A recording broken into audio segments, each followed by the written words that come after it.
Yon, so kamusta po mga ka-Streetwise? Ako po si Takero Miyamoto at welcome po sa aking munting channel. So, dito po tayo ngayon sa Congress. So, nako-cover tayo ngayon at binabantayan din po natin. Bantay talaga no? Itong nangyayari nga pong hearing regarding po sa flood control project. So, may mga nakita na tayong mga congressman dito. Okay. So, wait lang, si Toby Chanko nandito. So, yan no, yung pinakamagaling at pinakamahusay na ugok na si Toby Chanko. Yan. Madigo dito. Oh. Meron lang kasi. Herrera. Toby Chanko. Nandito tayo ngayon sa media box. Yun. Sa media box. So akit tayo para makita natin yung pinaka nangyayari po sa hearing dito. Yan, may hagdanan dito. Okay? Wait lang, ikot natin. wait lang. Balik tayo. May nakita ako sa likod. Oo, yung dalawang pinakamagaling na congressman nandun sa likod. So si Toby Chanko at saka si Albi Benitez, no? Yun. Pupuntahan ko sana, wag na lang, baka mamaya. Isipin nila nang aasar ako dito. Baka hindi na tayo makabalik. Sana, so andito yung session hall. Yan.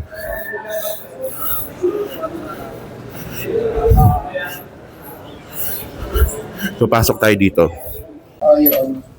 Yes. Voucher kailangan. Yes, Your Honor. So, approve ba ang voucher nito o wala? Hindi ko po ma-record because I'm not the one who paid the final payment. I have in my hands ang voucher nito, hindi ko ma-record. Ayun no, so ngayon mga kababayan no, yung tinatanong ngayon itong si Henry Alcantara. No, andito siya, kaharap ko lang no. So yan. So siya, kaharap ko lang siya. Yan, nakatalikod. O, di ba? Si Henry Alcantara po yan. Siya po yung controversial na district engineer. So, yun nga mga ka-Streetwise, no? Sa ngayon po, ginigisa po talaga ngayon itong si Henry Alcantara, no? Ng mga congressman. And by the way, may mga bagong dating dito. Ano? O, di ba?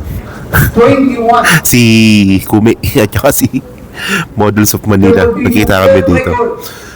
Yan, so ano, maganda dito, no? At least personal, nakikita mo yung nangyayari sa hearing. Tsaka yung tension. So, yung actually itong vlog na to, hindi ito tungkol sa ano nangyari dito sa hearing eh. Ito ay experience ko lang. Gusto ko lang po i-share sa inyo experience ko na kasi first time po nga po dito. Sige, continue tayo.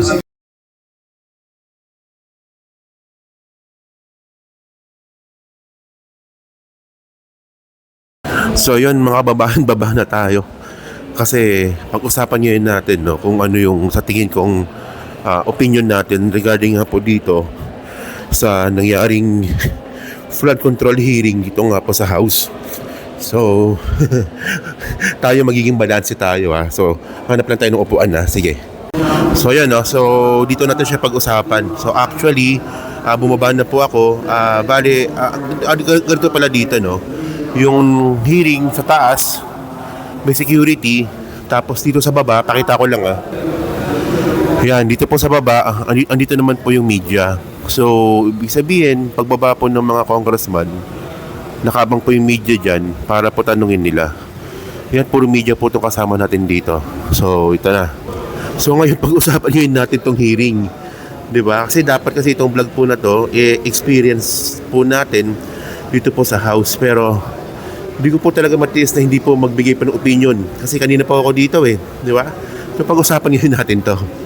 So yun mga ka-Streetwise no. So ito po no, honest opinion lang po natin ito. Okay? Pwedeng magustuhan ninyo, pwedeng hindi nyo rin ito magustuhan. Kasi po tayo po, nagiging fair lang po tayo dito. So kung kayo po no, matagal na po naka-follow po sa atin dito sa YouTube, alam nyo naman po no, na tayo po, kini-criticize po natin yung hearing dyan po na nangyayari po sa Senate. Yung Blue Ribbon Committee hearing nga po ni Marcoleta. Kasi nga po, naging platform lang po yun ng paghugas kamay ng mga senador. Ngayon, ang tanong ngayon natin dito, ano naman ang nangyari sa House? Kasi po, ito po yung unang hearing nila So syempre po, ang unang tanong din po natin dito, kung ano rin po yung tanong natin sa Senate. Di ba? Kasi ito yung napansin ko lang meron dalawang rason, no? Para dahilan pala, meron dalawang dahilan, meron dalawang posibleng dahilan para po mailabas po yung budget para po sa mga peking flood control project. Dalawa Una po yung NEP, no? Una yung NEP, pangalawa po yung insertion. Okay. Kasi ayan po yung natutunan natin dito sa mga hearing po na to So yung NEP, ibig sabihin po ng NEP, ito po yung ang magre-request nito, district engineer, papunta sa DPW secretary, pupunta sa presidente, then hingi siya ng pondo sa House. Ganon. Tapos naman yung insertion naman mga kababayan, ito po yung sinisingit po ng mga congressman at saka ng mga senador. So ngayon, yung NEP, okay na yan, medyo gets na natin Kasi ang kailangan talagang tanungin sa mga NEP na yan, district engineer, tsaka secretaries, yung sa executive. Paano naman po sa insertion? Diba?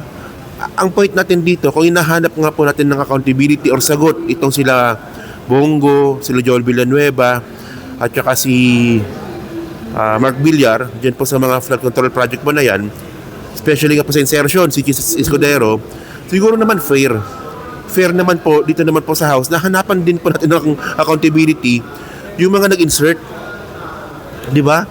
So, sino ba tinuturo nilang nag-insert ng pondo? Si, excuse me si Saldico. Di ba? So, bakit wala si Saldico dito? No? So, in the first place, mga kababayan, tayo po, diba? Alam naman po natin na mas matino po talaga yung House kumpara sa Senate. Alam naman natin yun Pero pagdating nga po dito, siguro naman fair para sa atin, no? Na kung paano natin kinikriticize yung Senate, gawin din po natin ito sa House. No? Kasi tandaan po natin, no? Hindi po makakapagnakaw dyan po sa mga, inuubo ko. Hindi po makakapagnakaw dyan po sa mga flood control project po na yan kung wala maglalabas ng pondo. So, sino po maglalabas ng pondo? No. Di ba? Ayun yung sinasabi ko, sa NEP at saka sa insertion. No? So, ang tanong ko dito kanina, bakit wala ring question about sa insertion? Ang nagtanong lang kanina, nakita ko si Laila de Lima lang ata, no? Gustong busisiin ni Laila de Lima yung nangyaring insertion ng 2025 budget. After nun, wala na. Tsaka wag po kayong masyadong napapaniwala kay Toby Chanko. So, wala po yun. Kasi dati, alam mo, diyan ako nabubullshit Na dati talagang dikit na dikit ka dyan sa sistema na yan. Nung hindi ka na tinatabla ka na, no? Actually, no, nung simula nung pumalpak ka dyan sa alyansa, no, nag-iba na rin yung timpla mo No? Hindi kasi ang point dito, dati kakampi siya, tapos biglang babaliktad. Di ba? So, okay lang sana yung ganun. Yun nga lang, wala rin naman siyang pinapakitang ebidensya Puro lang siya intriga. Ngayon, ang ginagamit niya pa ngayon si Magalong. So, by the way, mga kababayan, so ito po yung experience po natin dito po sa House. So, nasa media box pa rin po tayo, no? So, may malaking TV sa harapan. Hindi ko alam ano ba tawag dito, media box pa tawag dito. Yan. So, pwede tayo pumasok sa loob, actually. At maganda po dito because they treat me like a media. Yan, di ba? Nakalagay media. Yan, no? Pero pwede tayo pumasok. At pwede tayong kumain. Di ba?